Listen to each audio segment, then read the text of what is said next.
Mic. Camera. Action. And we came here today to remember 6 young men and 69 others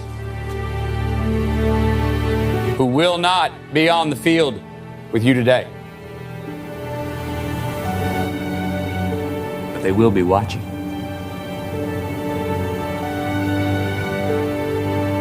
You can bet your ass that they'll be gritting their teeth with every snap of that football. You understand me? How you play today, from this moment on, is how you will be remembered. This is your opportunity to rise from these ashes and grab glory.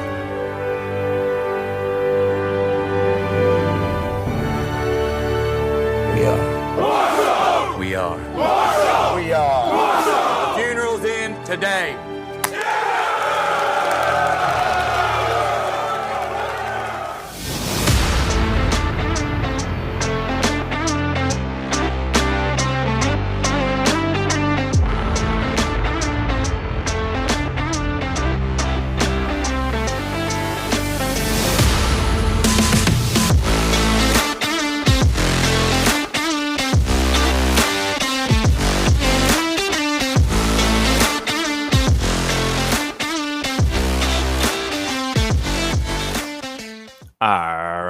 All right. Welcome back to Filmography, the show dedicated to watching every credited film from an actor's complete back catalogue, from past debut through to present day, in chronological order.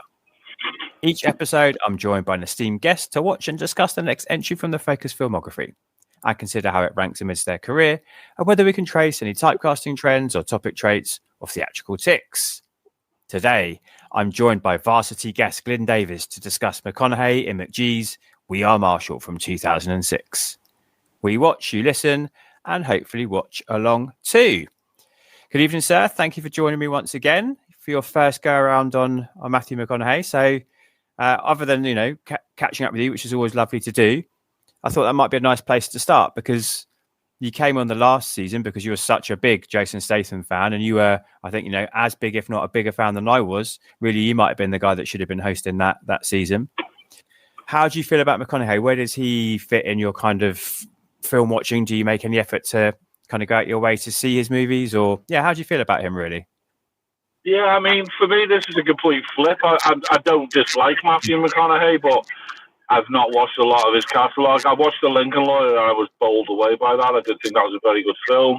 Obviously, he voices the character in Sing, which are other movies I've seen of him. I think is Sahara one of his? I think I've watched that one. Mm-hmm. And then this one that you want me to watch, unless you name some that sort of rang a bell, I don't think I've really seen any others than that, to be honest with you. No, fair enough. And maybe there are others, like you say, that you don't realise are big movies of his, but he's not, I guess, as much of a household name for us here in the UK as picking somebody like Statham was, which I thought might be quite interesting. I myself hadn't seen. I think I'd only seen 50% of his movies when I started this project. So I was way down on where I was with the Stath, where it was about 4 I hadn't seen before. So what do you think? Go on. Sorry. I mean, I've always known that he is quite a good actor because I've seen award nominations for him and stuff. But a lot of his movies I don't know, it didn't really appeal to me. This movie that we're reviewing today would have appealed to me if I'd have heard of it and knew what it was about. So I did really enjoy watching it, and I was made up about that. Yeah, that's great because he sort of had these. I guess I hear what you're saying. He had his kind of rom-com period, didn't he? Which I'm in kind of the midst of now. Obviously, there are films around that, like this one, where he's definitely sort of not only doing those, but they were kind of what he was mostly famous for. And to be honest, before that period, it was choppy waters getting to the place where we've got to now. There was some pretty difficult movies, pretty rubbish movies to watch, if I'm honest, where clearly he was having to strive to get himself to a place where he had some kind of say in what films he could be in. Unlike when we discussed the Stath, it was almost like an overnight success. There you go. Guy Ritchie's made you a star and now you're off to the races. So it's been a slightly different project, which I've enjoyed doing.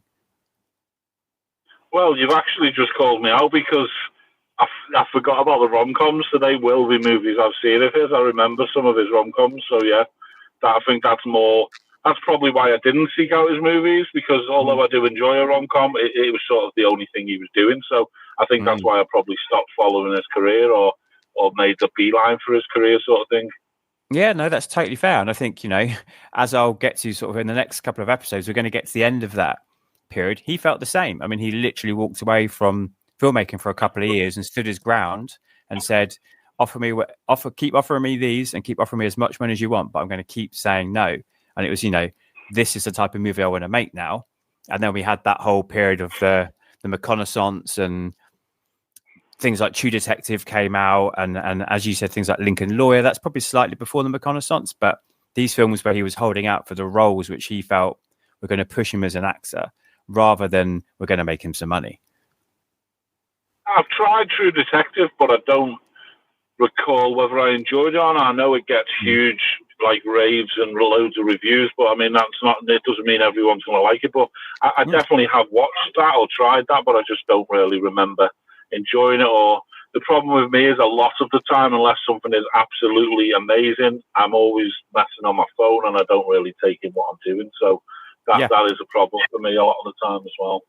It's very much modern consumption, isn't it? That's the constant battle, really, isn't it, for films and TV, is that we have this device that's in front of us that can draw us away. And when it's a TV series as well, you're committing to at least 6 hours if it's a mini series like True Detective, or 8 hours or 10 hours or however long, because each episode is 50 minutes to an hour as well, so it's a big commitment. And if you're not totally drawn in, it's understandable that you kind of you fall into the habit of looking at your phone, and then you decide to sort of move away from watching it. Yeah, I mean, I am trying to sort of, if I really want to watch something, I'm just trying to just put my phone or even switch my phone off, put it on charge or something, because I watched Sinners recently, which isn't even something that really appealed to me, but I heard how good the reviews were. And through the entire movie, I didn't even touch my phone, didn't even look at it. Even in the start, where the movie's quite slow to begin with, I was just so captivated and drawn into the movie. I didn't feel like I wanted to touch my phone, and I was gobsmacked how good that movie was. And I just thought, I mean, most movies are going to give me this, so I need to just pay more attention and just leave my phone alone, sort of thing. I mean, that's a great sales pitch there. Get that. They'd probably have to shorten it because it wouldn't fit on the poster. But I mean, makes you want to put your phone down or move your phone. That is a total selling point nowadays, isn't it? Sinners is not one I've seen yet, but it's definitely on my list to catch. Honestly, I like Crossroads, which is jazz music. I didn't realize I like jazz music till I watched Sinners as much as I do. I just really enjoyed the movie. It was fantastic. Okay, I'll start moving up towards the top then. In terms of this one, then, you said that this kind of caught you by surprise, I suppose. Like you hadn't heard of it, but you wish you had. You wish it was a movie that you knew better. What is it about We Are Marshall that won you over so quickly? True stories. I absolutely love true stories. Like Gridiron Gang was fantastic, even though Dwayne Johnson isn't the greatest of actors, although he is seeming to show his colours a bit more with this new one, like The Smashing Machine. Like the Gridiron Gang's brilliant. Coach Carter's brilliant. There's so many others, but they're the two I can remember most. Like Coach Carter's a fantastic movie that's based on true story. This one, Alive's another true story. And I've always enjoyed true stories, even Pain and Gain, which is quite comical in parts. That's also based on a true story. The gangsters were really as stupid as they portrayed them to be in that movie, and it was quite shocking that they were that bad. So is it a combination, do you think, of the sports movie formula along with the true story aspect that really draws you in?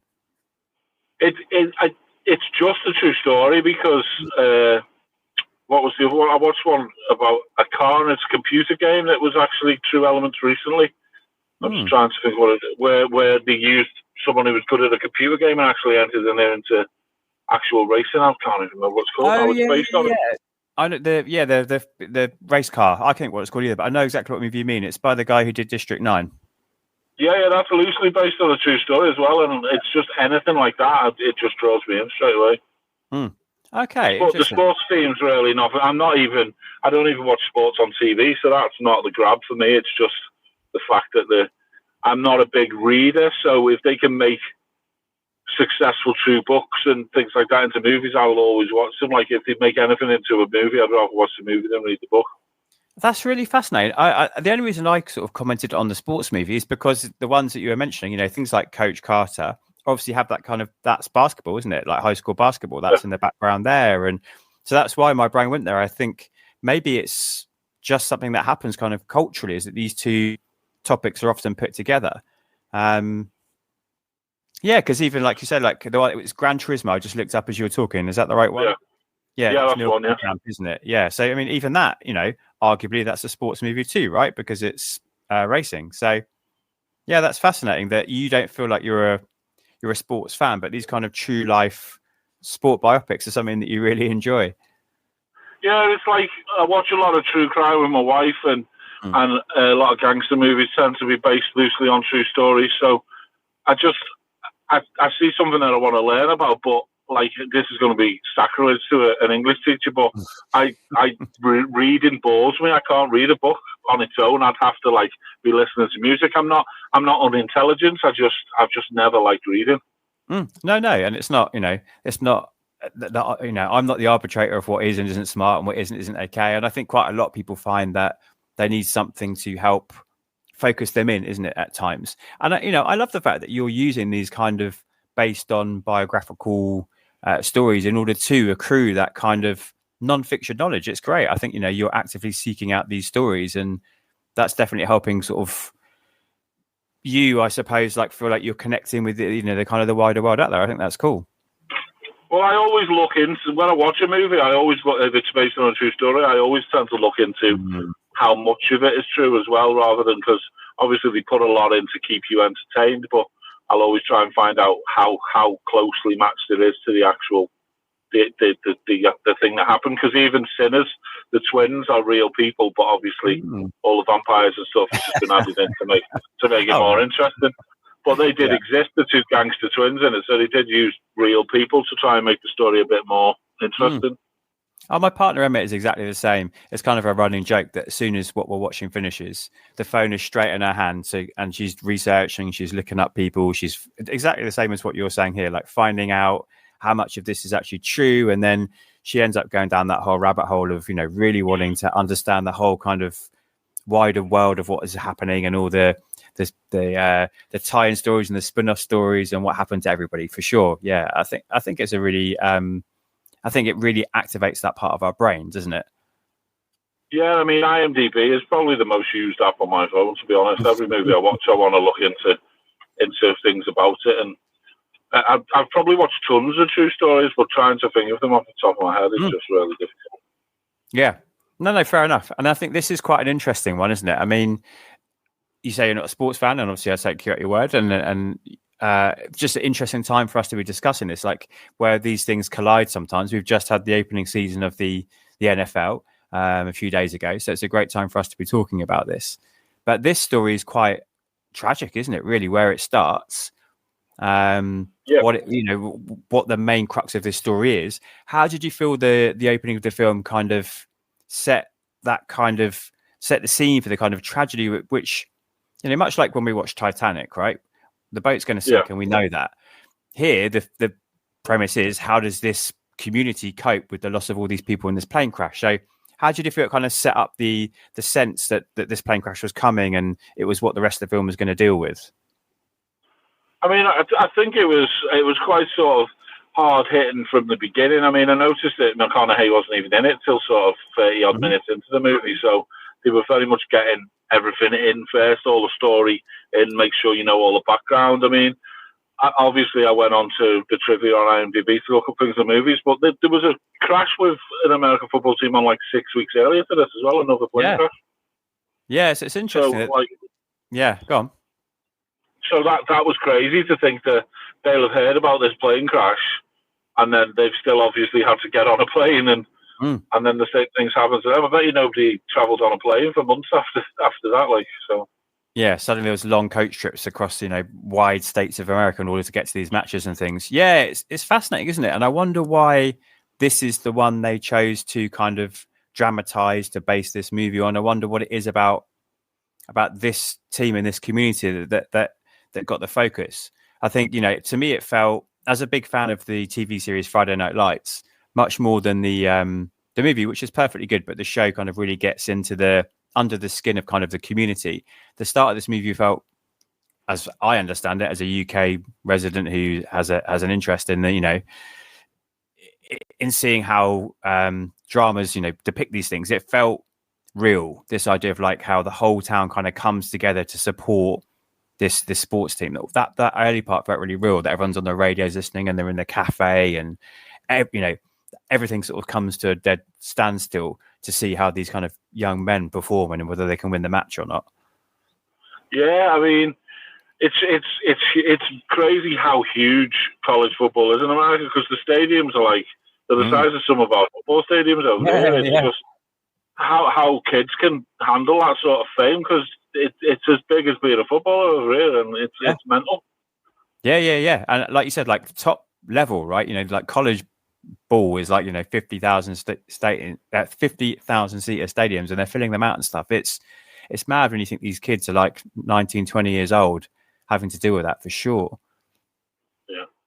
And you can see why then that kind of leads into the rest of the movie, can't you? Where we have this idea of like the importance of it versus, like the importance of restarting this program for the boys, which are the survivors, I suppose, or the ones which that are enrolled at the university that want to carry on, because nobody survives the plane crash, but the ones who weren't on the plane, I should say, versus the debate of like, to honor those that have lost their lives, should we hold the program off? There's quite an interesting section in the movie when that debate's going on about what the right thing is to do. Did you fall down on any particular side? Did you think one was more right than the other? I mean, obviously, despite the tragedy, they couldn't just stop playing football forever. Tragedies happen, but I mean, the guy that slept in must have struggled a lot with his mental health after the incident, because he should have been on the plane with everybody else, and literally everybody died except him. I think that would have been very difficult for anybody to cope with that sort of trauma. Yeah. It sort of touches upon the survivor's guilt, doesn't it? So there's that character who chooses not to play the following season, and there's the character played by Anthony Mackie who doesn't go on the trip because he's got a dislocated shoulder, he's got a shoulder injury. And it sort of touches upon it for them, doesn't it, about how they're coping and dealing in two very different ways.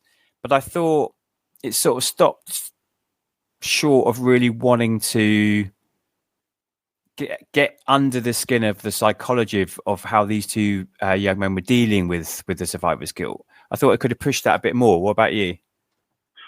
Yeah, I think they probably wanted to stay away from that, and I think sort of how guilty they felt would have been a lot more than would have been portrayed in the movie anyway, because I mean, football teams would be so close-knit anyway, and then for you to lose basically, I don't know how many people are in an American football team, but to basically lose 12 of your closest friends, for instance, and then you are literally the only person left, it must have been horrific for the people who did survive. I mean, mentioning Anthony Mackie, I couldn't believe the cast of this movie, and I've never even heard of it, so yeah.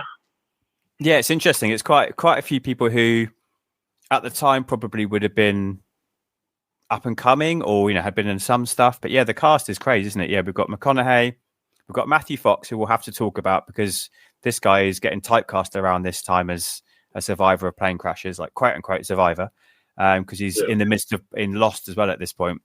Yeah, Anthony Mackie, David Strathairn, Ian McShane, Kate Mara, January Jones, like all pretty big names, but like some of them, like Anthony Mackie and January Jones, kind of, and Kate Mara, I suppose, before they were renowned, I suppose, before they were big actors. These are, because they're playing the younger characters in the movie, aren't they? People who are perhaps, up and coming. Like January Jones hadn't been in Mad Men by this point. Kate Mara hadn't been in House of Cards. Anthony Mackie wasn't Falcon and then Captain America. So, yeah, it's pretty impressive, wasn't it? Like people kept turning up on screen. I was like, oh, great, and you. Oh, okay, and you. I was happy to see them all. Let's not forget the T-1000 as well. He wasn't even credited in the movie. But... Yeah, of course. Sadly, he doesn't last long because he is the head coach, isn't he, of the team there, and he's on the plane. That's right. Yeah, but Kate Mara, for me, Kate Mara's big movie for me is Shooter. That's one of my favourite movies with Mark Wahlberg.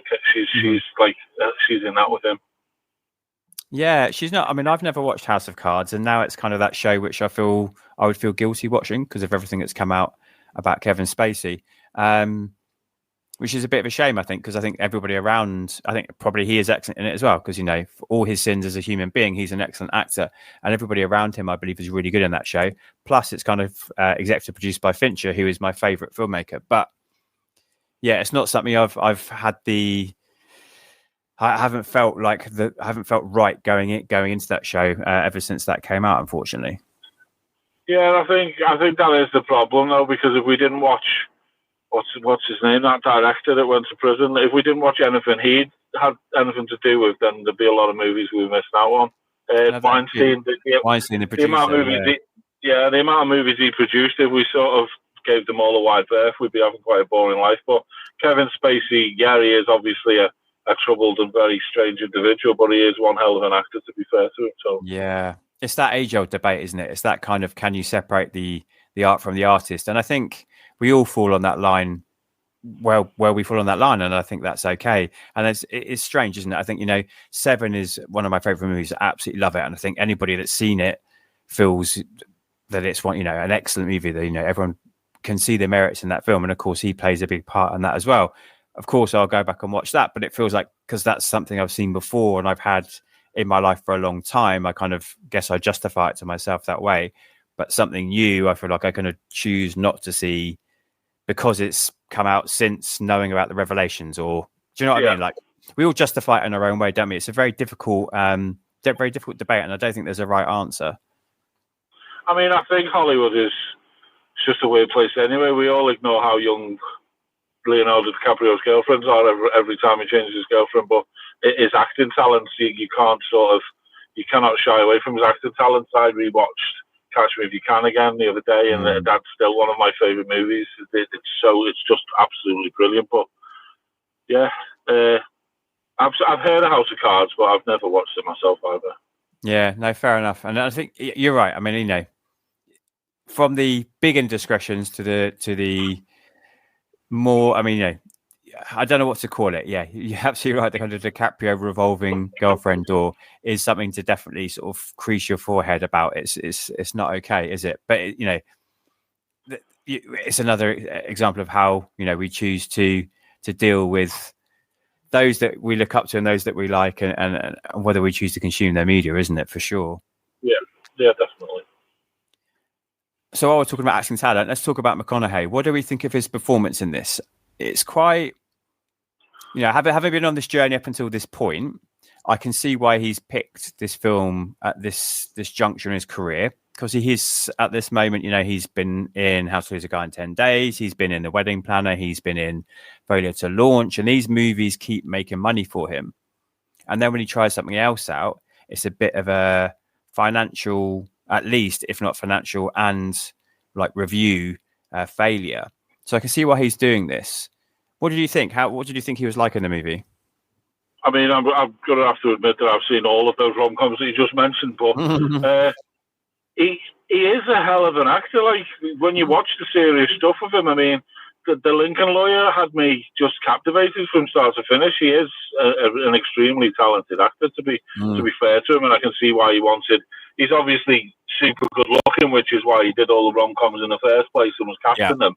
But obviously, he wanted to show people that I'm not just looks. I can actually do this career, and this is what I want to do. And I do get him mixed up with the guy in. I used to get him mixed up with the guy that's in Stranger Things, because they look quite similar. But which character in Stranger Things? Matthew Modine. I used to get those two actors a bit mixed up when I was younger. Not now. I know who they are, but I just always thought they looked a bit similar. But yeah, I've always found McConaughey's acting to be very good. He's played people with cancer and stuff, hasn't he, I think, or with some sort of illness. I've not seen the film, but I know he has, hasn't he? So he's in Dallas Buyers Club, which is like an age drama. Yeah, that's coming up soon. That was the one which won him his Oscar. Yeah. I thought he's interesting here. Yeah. I think his performance is like acting. Like, he's really going for the acting here. As you said, he's trying to put away all the kind of McConaugheyisms, if you like, all those things which he's probably very comfortable with in those rom-coms, being the good-looking guy, being charming, being suave, kind of being a bit cheeky. He can do that in his sleep, really. Whereas here, you know, the hair's a bit slick and greasy, isn't it? he feels like he's doing something with his body. He's quite hunched over. I felt. I don't know if that was meant to be like representing the weight of the job and what he's doing. He's quite hunched over. He's all very like handsy, isn't he, in his acting? And he makes a choice to talk out of the side of his mouth, which I couldn't decide whether he's based. I don't know whether he's based that off the actual guy, whether it was like a choice to be doing that to try and help him get into character. But I don't know. I found it a little bit off-putting when I was watching it. I don't know about you. He is from the south, isn't he? So it wasn't for the accent purposes, because he is from that way anyway, isn't he? Yeah, he's Texan. Yeah. Yeah, so he wasn't doing it for the accent part of things. So maybe we'd have to look into it. Maybe it was the guy he was portraying then, and that's how he spoke. Maybe. Yeah, I mean, Lengel is the name of the coach. He comes in to coach the new team, doesn't he? Which is made up of, as we said, the couple of players who didn't go on the flight, and it's made up of some of the other younger players who at this point in American college sports weren't allowed to play for the first team. They're playing for almost kind of like the junior team. So it's made up of them and then some players they brought in from other kind of colleges that they could get and other sports teams. We'll talk about the montage in a minute. We have a nice montage, don't we? So he comes in as the new coach. But the real coach, Coach Lengel, was a consultant on the movie. He was about during the kind of pre-production and production. So maybe it was just that he was picking up on some of the mannerisms of this real guy and wanted to represent them on screen. I did read McConaughey saying like, it's my interpretation of this character rather than it's my impression of this character. So I don't know. Right. I don't know where that line is. No, we'd have to look into it, I think. Yeah. I mean, I couldn't find very much behind the scenes stuff for this, really. What I was hoping was for that kind of, would have been really nice to have had a side-by-side conversation, maybe, where it was McConaughey and the real Lengel and they were being interviewed. I thought that would have been a nice behind the scenes thing and that would have helped me piece this together. But do you think it's his attempt to, be in this kind of tearjerkery movie? Plus it's got the sports kind of underdog, come on, we can do it. He's got the big speech in the movie. Do you think it was his kind of attempt at getting awards recognition?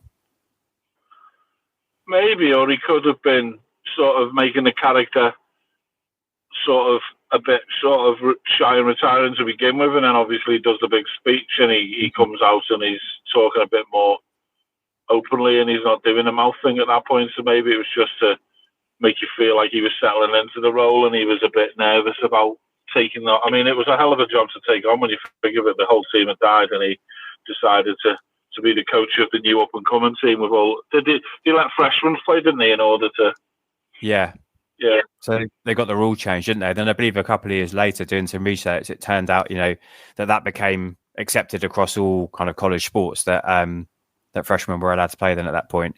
Yeah, I love that scene when he's talking with David Strathairn's character, who's like the director of the sporting wing of the kind of university. I thought that scene when he was like, tell me why you want this job, I thought that was a really well delivered scene where McConaughey was like explaining his reasons. I look at my family and I think of them and what would happen if I lost them, and then I think of your community and how much they must be hurting and that they need this to kind of help heal, and I think I can be the man to help them do that. I thought that was a really well acted scene. Yeah, it was, and I also think like it show if the president of the university really did have to travel that far to meet the new coach, it sort of shows how difficult it must have been to fill that position, because he travelled thousands of miles for that interview. So everyone local or even with hundreds of miles must have been refused and not wanted to take on that sort of like weight on the shoulders, because it was a hell of a thing to take on. There's no two ways about it. Oh, for sure. Yeah. I mean, I think the real coach is now in like kind of the Hall of Fame because of the type, I think more to do with like the type of person he is and what he helped to do to transform that community again than the actual kind of success he had on the pitch. Because although this movie has a nice kind of underdog success moment at the very end, they then have that interesting kind of credits montage, don't they, where they talk about the real people and the real team. And actually the team was very unsuccessful ultimately for years. They had like a massive like losing overall results, didn't they, for a few years. But it makes sense because they were rebuilding from the bottom up, weren't they? I don't think I wrote it down, but they didn't really start winning for a long time, I don't think. But yeah, they were really... What? Sorry. Sorry, I think they said it was like about a decade later was when about 10 years later they started kind of putting together enough success to kind of be renowned, and then I think they were kind of the best for a really long time. But right, yeah, it's like you wanted them as soon as the team come out, you wanted them to win quite convincingly all the time. But obviously, because it's a true story, what happens. If it was a fictional story, then he'd come out and he'd just kick everybody's ass and they'd beat all the opposition. But obviously, they were telling a true story, so life's just not that nice. So it's the way it is, isn't it? yeah, no, I think you're right. But I also think that was the right. I'm glad they didn't change that for the movie. I think it was the right creative choice. I think it was important that we saw it was about striving. It wasn't about immediate success because, as you said, tragedy and healing, it takes time and it's not just something that you can get over. And I think they were trying to represent that in that, it's going to take time for this team to heal and to get back to where it should be. And that was representing kind of how everyone felt following the tragedy, wasn't it? Yeah, definitely. I mean, I think it must have been very hard for the families of the dead players to even have wanted to be interested in watching the college football. So that must have been hard for them to get involved in. I did write it down. There was 18 children were completely orphaned and 70 lost at least one parent on that play. Yeah, it's terrible. So, I mean, you can't even imagine, can you? No, it was. I mean, I don't know how big the town was. I'm assuming it was a relatively small town because it said like 4 of the town's 6 doctors were killed in the crash as well. There were so many people died on the crash, which is why, like, it made a film, and the crash previous to that didn't have as much sort of coverage, I assume. Yeah, maybe you're right. It's in terms of like the overall impact on kind of the community. It wasn't just about the team and the players. It was sort of the whole community itself, wasn't it?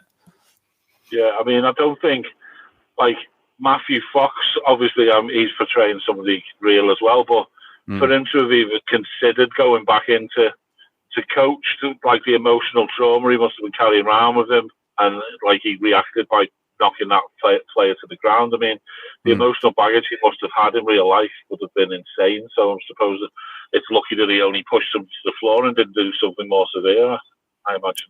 Yeah, for sure. I think I really like Matthew Fox because he's Jackie in Lost.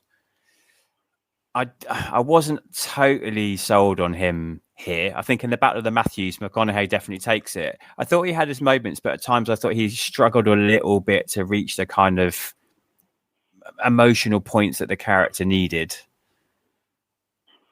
Yeah, I mean, I only know Matthew Fox from Lost as well, to be honest. I couldn't name anything else he's been in apart from Lost in this movie, but I think the only scene that he really showed full emotion was the scene when he knocked the player to the ground. That was the only time when you could really see that he was struggling emotionally and you bought into the character.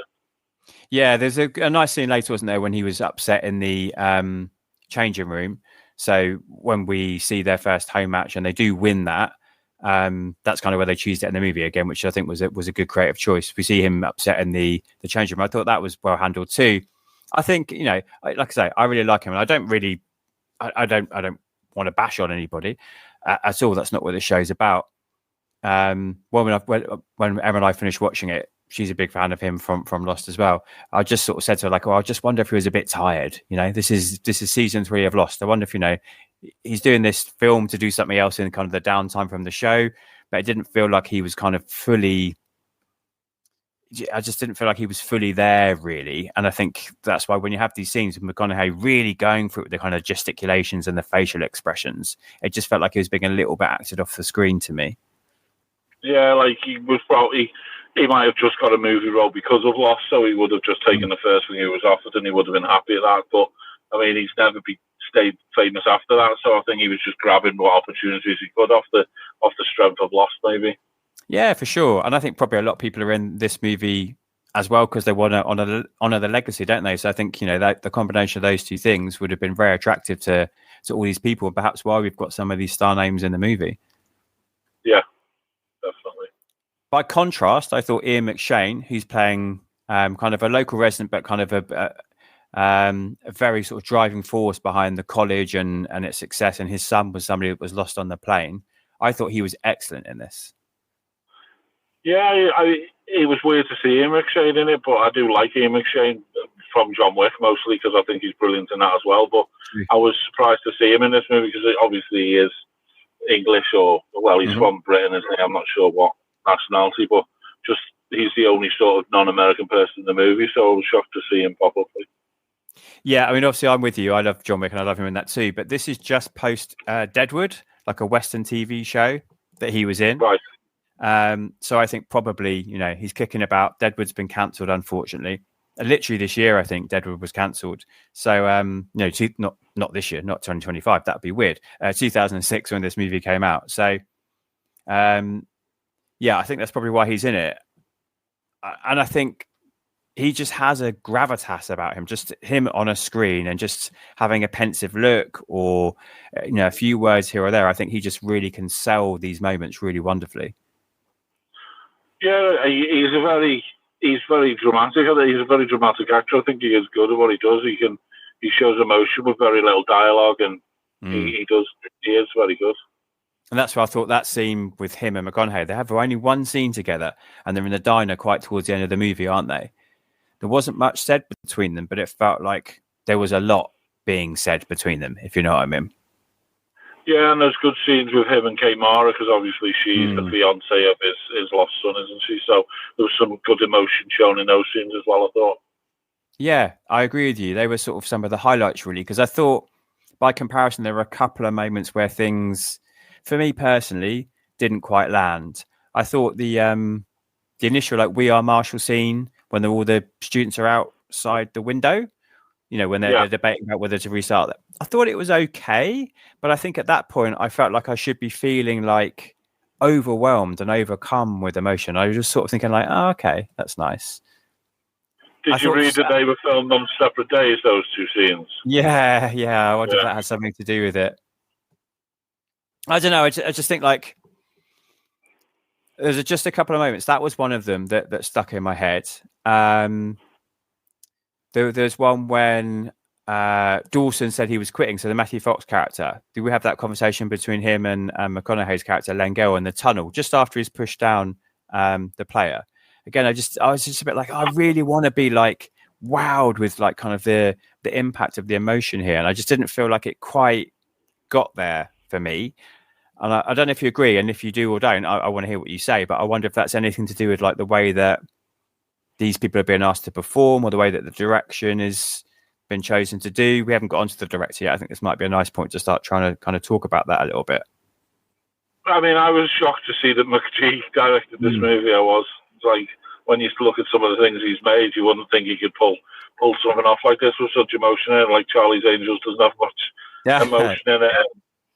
And I think the actors could have been overcome with the events that they were acting out in general, I suppose. I don't know if Matthew Fox is from sort of that way as well. This might be something that they all grew up knowing about, or they might have felt overwhelmed that they were in that position and been asked to act as this person. And if they'd have met the real person as well, that could have sort of hindered them and made them wonder if they weren't doing a good enough job because they weren't portraying that person how they deserved. You don't know sort of what was going through their minds because it was such an emotional subject. That's interesting. That's not a perspective I'd thought of before. And I like what you're saying there, that you're kind of, supporting the process that they're as creatives going through. You're the good cop tonight. I'm the bad cop for sure. No, that's really interesting. I really like that in terms of connection to it. I was just looking up. He's from Pennsylvania. So again, my American geography is not great, but certainly they would have been of an age when they would have known about this. It would have been news, wouldn't it, to them? Yeah, it would have been. They probably were around the same sort of age, probably, of the people who lost their lives. Yeah, really, really interesting. I like that. And McGee, yeah, he's a character, isn't he? I mean, this is between Charlie's Angels Full Throttle, which I think is an awful movie, personally. And after this comes Terminator Salvation, which has its moments, but is not top of the kind of franchise tree there. It's an odd one, isn't it? It's really odd that he's chosen to do this in his filmography, yeah. They are three very, very different movies, aren't they? So, you've got a true story with masses of emotion, a Terminator movie that's okay, it's acceptable, and then Charlie's Angels Full Throttle, which is terrible. So it's just three so different movies. I know obviously a director wants to have scope and wants to be able to do completely different movies, but these are probably as completely different as can be, I suppose. No, yeah, definitely. And I think it's interesting that this is the one, like on IMDb, that has the highest rating for him. This is his highest rated directorial effort.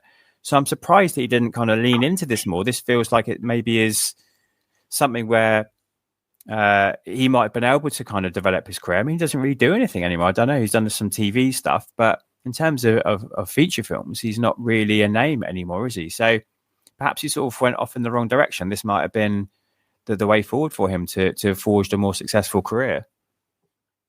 I know, but I suppose the problem is the director. Obviously, you can get fantastic directors, but Matthew McConaughey is to thank for this movie being successful. So it's not really. I wouldn't say it's going to have much to do with his directing, more to just how the film was acted, which is catapulted it up IMDb. No one gives ratings on IMDb on the direction, I wouldn't have thought. So I suppose he's got a lot to thank Matthew for, if anything. Yeah, that's interesting. Certainly not for this. You know, I think if you're a Fincher or a Spielberg or a Cameron, or like, people are looking at that, aren't they? When you're a name director, for sure. But maybe here you're right. It's like, it's McG. Oh, that's a surprise. This is quite emotionally mature for him. Oh, McConaughey's really good in it, isn't he? So yeah, perhaps you're right. That's the thing that's kind of, and it's based on a true story, so I kind of want to boost it up a little bit as well. Yeah, for sure. I mean, even so, it's not like an amazingly rated movie. It's not like it's up in the 8s or 9s or anything. I mean, it is. Let's have a look. It's 7.1. I mean, I'd probably put it in the 8s after watching it. Like, I mean, I'm just a huge fan of true stories, and it's the bits at the end that I look forward to the most, like all the writing and the true stuff that happened afterwards. I always look forward to that at the end of true movies as well. So the kind of the end credit stuff is that it's a nice way for you to kick off that kind of next stage for you, where we kind of got to see the real people next to the actors, didn't we, in terms of like kind of photographs. And then that's now kicking off your research, as they've just started it for you, which is nice of him. Yeah, definitely. And we do get that kind of classic sports movie ending, don't we? We do get the kind of underdogs find their way to kind of overcome the bigger, badder, better team, because their first home match of the season, everyone turns up to watch it, ratcheting up the pressure even more. The way the film depicts it, this appears to be their second match of the season. So I'm going to assume that's correct and that's true. I'm just going to trust the movie here. And they do manage to scrape out a win in this, don't they? In a very kind of, scrappy underdog. I'll say Rocky, but we all, when we all look back, we all remember that Rocky actually lost the first movie. But scrappy underdog Rocky 2 victory, don't they? They just sort of scrape their way to victory. Yeah, I think that's the. I mean, I don't know if that was what happened, but I suppose that's the best way to portray it. If I mean, I'm assuming they won in real life, but maybe not as last minute as he did in the movie. But that's obviously a lot more dramatic for the viewers to watch if it's down to the last second. Yeah.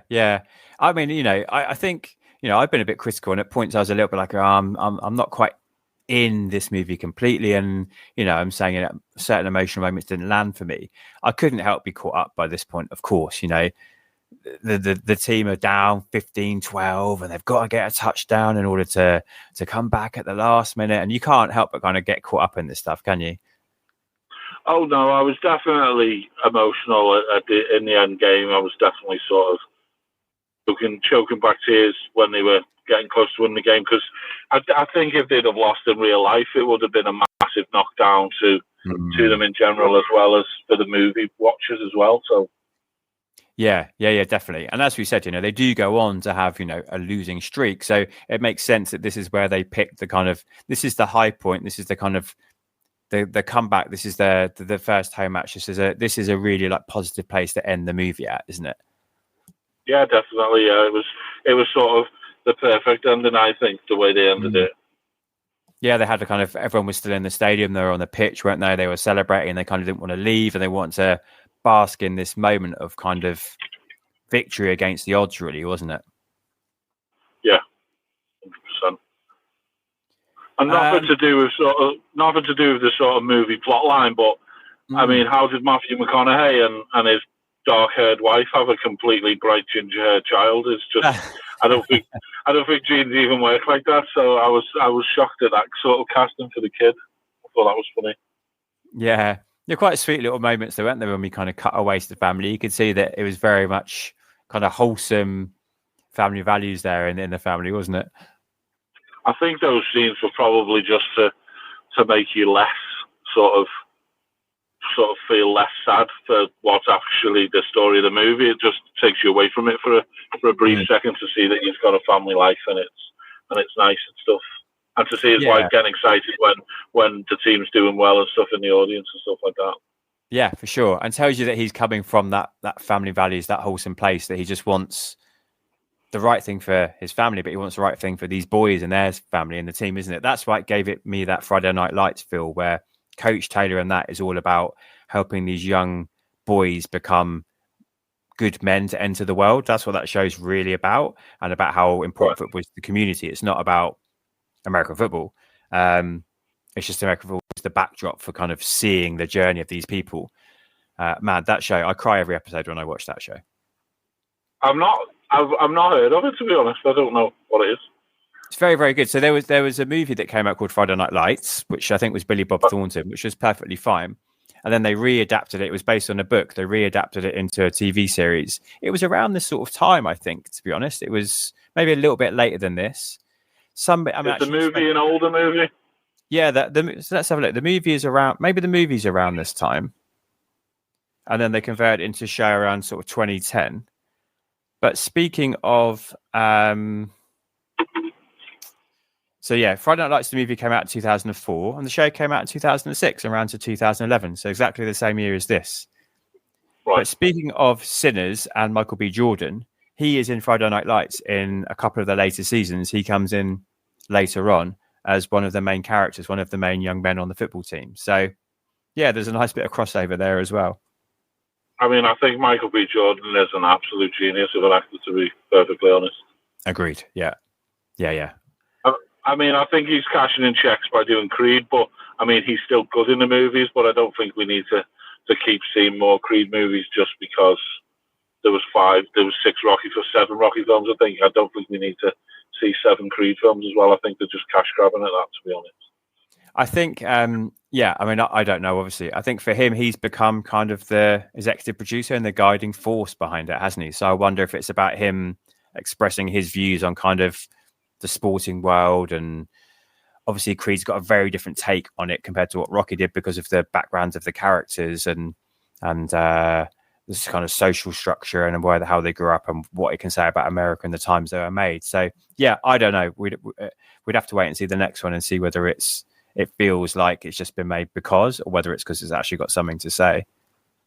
I mean, I'm worried to see what happens with future boxing movies, because boxing seems to become a bit of a joke and a bit of a spectacle now, with like the likes of Jake Paul and stuff just making it a shit show of a sport now, because he's obviously fixing the fights. He hasn't beaten Tyson off his own merit, and I think if he carries on fixing fights the way he is, the sport's not going to do very well out of it, I don't think. So you won't be watching the based on the true story movie version of that then, no? Of his rise and change into boxing. I just want somebody to knock him out. Like Mike Tyson should have knocked him out. Like, there's no way he's good enough to fight some of the people he's fighting. And I just think if he stops offering them huge purses and putting in the contract that you've got to throw this and you've got to throw that, and just actually see if he can box, then if he proves he can box, then it'd be different. But there's just no way he'd beat some of the people he's been beating. Yeah, I don't think we'll be getting McConaughey starring as him either, huh?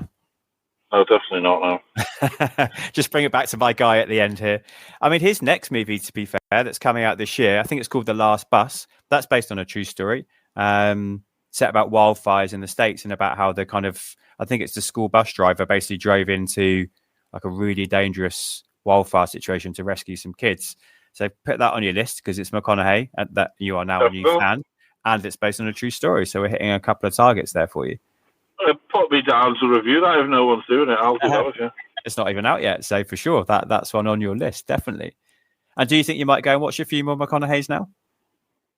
I think I'll seek out the more serious stuff. I mean, don't get me wrong, the rom-coms are enjoyable, and I have watched them and enjoyed them, but he is a very good actor, so I want to watch Dallas Buyers Club, but then I just think it's so emotionally strong that I just don't know whether I want to be sobbing along to a movie, which is probably what will happen. I'm not going to try and pretend that I wouldn't be. If something's really upsetting, then I'll be crying. I'm not going to lie about it, but. Oh yeah, and there are films like this, aren't there, where you have to be in the right mood, and that's okay. Yeah, because of the topic or because of what emotionally it's going to do to you. You have to get yourself in the right mental state and the right place, and you need to be in a happy point of your life to know that you're going to be made to feel this way. Yeah, there's certain movies where you need to be in the right mental state to watch them, don't you? Yeah, definitely. You wouldn't want to go into watching the Dallas Buyers Club if you'd had a depressing day or you're down on your luck or anything. You certainly wouldn't be wanting to read that one out. No, and there's plenty, isn't there? Like Schindler's List. What an amazing movie! But do you know what I mean? I've got to be in the right mindset to watch that. Yeah, I have finally. I watched that in the last couple of years because my wife she's quite obsessed with all that stuff from the war and stuff. So she had me watch it with her. It's not something I'd ever sought out because I don't know, black and white. I don't like black and white really, and there is quite a lot in that movie, which is why I never sought it out. I just really steer clear of black and white movies at the moment. Yeah, and there's your taste, and then also knowing the emotional ringer it's going to put you through for sure. Most of my movies are just throwaway action movies. Is what if I was bored and I was going to sit down and watch something, it'd be that, or it'd be a comedy, or just all out action. Normally, I mean, I've just watched the new Naked Gun, and I knew it was going to be just slapstick all the way through, but it's just too much slapstick. It's just you knew everything that was going to happen and everything that was going to come, sort of thing. You need that escapism. Yeah. Anything about We Are Marshall you think we haven't covered? Not the movie itself. I did read that they had a green carpet at the premiere, which I thought was nice, which was in the Marshall colours, and they also gave the option of the players who attended the premiere to get the bus, not the plane, which I think was a nice thing to do. I mean, planes are obviously a lot more reliable than they were 50 years ago, but it would still be hard to get on a plane in the circumstances, I think. Yeah, for sure. It almost feels like you're tempting fate, doesn't it? Going to the movie premiere of a movie about this. The irony of life would be that would be the plane you're on when it goes down. Yeah. Yeah, 100%. But I mean, overall, I did really enjoy the movie. I did write notes, but we've sort of covered everything I put in the notes. I think. I mean, there's one thing to add. I did really like the flashbacks of the movie when the ball was flying through the air at the end. I thought that was really well sort of put in and directed. So I think Mike McConaughey did a good job there putting those flashbacks in as the ball's flying. I think it really stirred up emotions and made you want it to happen more. I mean, you sort of think it's going to happen, but obviously with it being a true story, there's no guarantees that they were going to score that, I suppose. Yeah, so this is the final throw, isn't it, to win the touchdown as the ball's arcing in the air. You're right. It kind of almost goes back through all the kind of key moments, doesn't it, of the movie up until this point. Yeah. If it was a non-true story, you'd already know that ball was going to land, but because it's a true story, there was always a chance that it was going to fail and it wasn't going to be what you were expecting it to be. Yeah, for sure. Yeah, I know what you mean. If this is a totally made up, you're like, well, of course they're going to win it in the final match. We're going to get to see. You're right, but here, almost like very different movie. Don't get me wrong. This is a weird comparison my brain just made. But, like Dodgeball, the Ben Stiller movie. Yeah. Like at the end of that, they actually don't win, do they? Of course, as it says in the tagline, they told us from the start, it's a true underdog story, as in this team are not going to win at the end. They could, that could have been where this story ended, couldn't it? I suppose in a way that's the problem with being adults watching movies, because you do sort of know what's going to happen at the end. Like, for example, we went to watch the new Stitch movie with my 6-year-old, and Stitch obviously drowns, and my daughter was inconsolable for about 20 minutes. We know he's going to survive, but to her, that was it, and she was sobbing her heart out, and she didn't want to watch the end of the movie or anything. Yeah. So I suppose that's a disadvantage of becoming adults, because you sort of know if it's a written movie and it's not true, that they're going to win in the end, and the good guys are always going to sort of prosper. Yeah, true. Oh, that's heartbreaking though. I bet that was really hard getting through that last bit of the movie with her. Yeah, I mean, I've never seen the cartoon, but I still knew he was obviously going to survive because they just wouldn't write a movie that sad for kids. So, yeah. But she was just terrible, honestly. But by the end, hopefully, won back over knowing Stitch was okay. Yeah. I mean, there's a lot of Disney movies that are unbelievably sad for children. I've found over the years, like. Yeah, they help. They push those buttons. They push those boundaries. But it's part of life, isn't it? Is learning about loss. Oh yeah, definitely. All right, let's delve into a couple of letterboxes, if you don't mind. Yeah. Okay, Will H23. He says, cliche and hits all the tropes of an underdog. Heartfelt. So I've really butchered that. He says, cliche and hits all the tropes of an underdog, heartfelt sports story. But it's a decent couple of hours spent with McConaughey. And to give McG a backhanded compliment, feels most like an actual film in his filmography and not just a load of old action sequences with some random shit shoved in between. I mean, what's said about McG is potentially true, but I mean, I don't know how you can say a true story is cliche because it's being told how it happened. So it's not a cliche, is it? If that's what happened, then that's what happened. If they lost, they lost. If they won, they won. It's not a cliche. It's what happened. I guess it's where it's kind of really hitting those kind of sports movie like plot expectations, isn't it? I mean, again, if they'd chosen to carry the film on to their very next game, they would have lost again. But I think we agree it felt like it ended at the right place, didn't it? Yeah, they obviously wanted to finish it on the good note, not the bad note, I suppose. Yeah, and I think that was the right choice. Okay, Richard Prop says, the problem I fear is not McConaughey at all. The problem is McG. The director whose primary approach emphasizes style over substance, image over emotion, and image over emotion. I cannot read tonight. Oddly enough, it's not just the emotional aspects of the film that McG mismanages, but the film's various football-related action sequences. He applies his music video approach to the sequences, an approach that leads to multiple quick edits that only supports the idea that We Are Marshall has been turned into a run-of-the-mill football film, instead of the human drama it cried out to be. McConaughey shows, on at least 2 or 3 occasions, glimpses of a very real poignancy that should have been allowed the opportunity to shine through his character.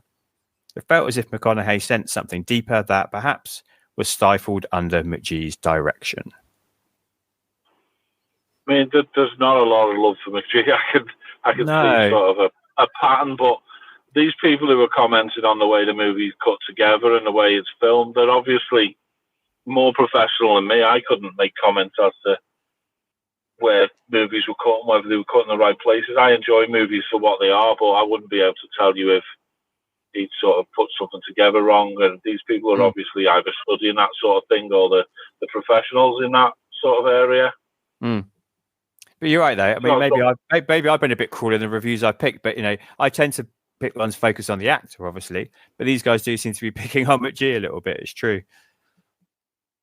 It's unusual to focus. If you watch a movie, it's unusual to focus on what you think of the director, because if the acting's good and the story's good, the story's not even down to the director. So the only people you should really be picking up on is the actors and the writing, I think.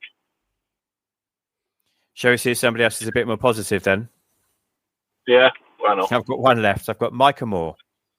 They say it's a touching story starring McConaughey about college football and the 1970s. What a great combo. Short and sweet, and they're happy. And they have nothing bad to say about McG. They did a very good job. And that's something I did pick up on the cars. They did a very good job of sourcing all the 70s cars for the movie and stuff. So you felt like it sort of hit that, it depicted that period quite well. Because I went into this movie completely blind. I didn't even know what it was about. So, and I definitely didn't know it was set back in the 70s. I just assumed it was a modern movie, but I had no idea what it was about. I think I read IMDb just before. I either read IMDb just before I watched it, or does it say it's a true story at the very start of the movie? It comes up as a caption, doesn't it? It says based on a true story, yeah. So, yeah, it might have been that. They'd come up, and once that come up, I was instantly more interested than I went in watching it to begin with. Oh, okay. Good news. All right. So to finish off, as always, I want to ask you, do you think this is a movie amongst McConaughey's filmography that is probably a classic of his, that is one that everybody should watch? Do you think it's worth catching? It's good and he's good in it? Or do you think it's for completers only, that we should avoid it unless you feel like you have to see everything he's in? I think I've got to put it in the middle because I've not seen enough of his films to make a comparison. I can't compare it to a rom-com, and the only other sort of serious movie I've seen of his is The Lincoln Lawyer, which I think is amazing. So it's not really fair to put it anywhere else than in the middle. Just worth watching because I enjoyed it, but I don't know how it stacks up against his other movies.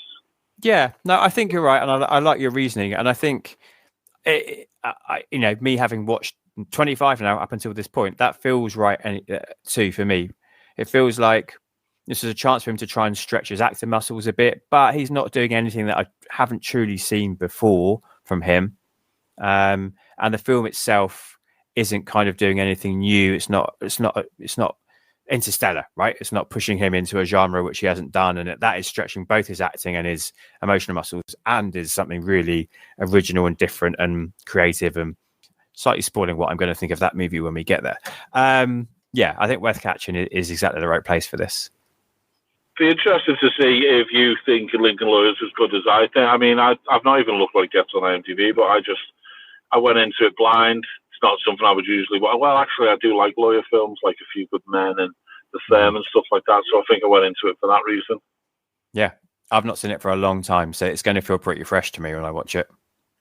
Right. It's fair, mate. Thank you so much. I've really enjoyed it. No problem. All right. Much like many of the newly recruited Thundering Herd football players, perhaps I underestimated this film. So I extend my thanks once again to Glyn for bringing his positive perspective, as well as you, of course, my loyal listeners, for your continued engagement and participation as we journey through the McConaissance. That was We Are Marshall. Next up in a fortnight, I'm going to be joined by the returning Matt Rogers to discuss Eminem's reteaming with Kate Hudson in Andy Tennant's Fool's Gold, for those that are watching along. Until next time, be excellent to each other, and make sure you take the time to treat yourself too. I am Jack signing off. Yippee-ki-yay, movie lovers!